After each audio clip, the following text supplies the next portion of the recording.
a complicated, long list of issues facing Congress to get back, and we're going to put up something indicating just in the month of January what they've got to get done. But let's start, actually, with a version of where we left off, because at the very end, after the tax overhaul, they had to keep the government going. They had to keep it going, but they kept it going, as I recall, till January 19. What happened January 20?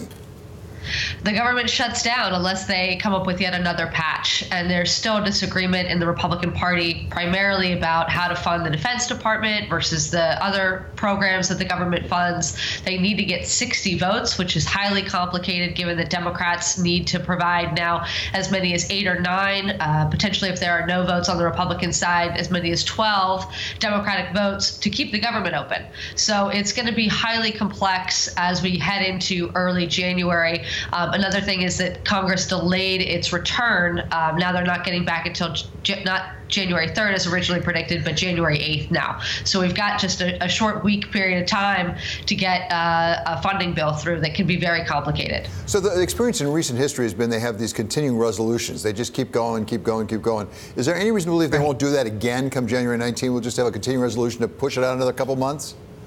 That's sort of my base case assumption. Best case scenario, we could fund the government through September, which is the end of the fiscal year, but that seems like a stretch. What ordinarily will happen is we'll fund the Department of Defense for that period of time and give the Pentagon some certainty, but everybody else is probably left with just a couple months here and there.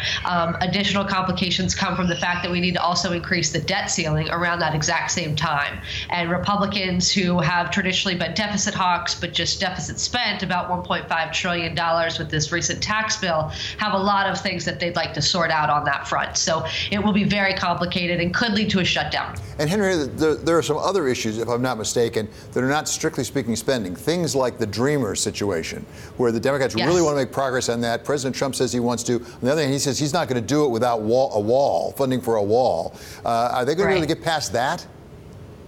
That's really very complicated. If I could, I just want to add a little color. Democrats are seething about the tax bill, especially on the House side. And that creates a scenario where they're looking for a win. And the Dreamers issue, the DACA issue that you mentioned, is one that's a huge source of anxiety for both Republican and Democratic members. So Democrats who haven't really dug in yet and planted a flag and saying, you know, this is a line that I just won't cross, are very inclined to make DACA and the Dreamers issue, which is so impactful to roughly 800,000 individuals in the United States today and has bipartisan support and even President Trump's support in certain instances. They're really going to want to extract the greatest pound of flesh that they can. And that comes up in March, early March, if I'm not mistaken.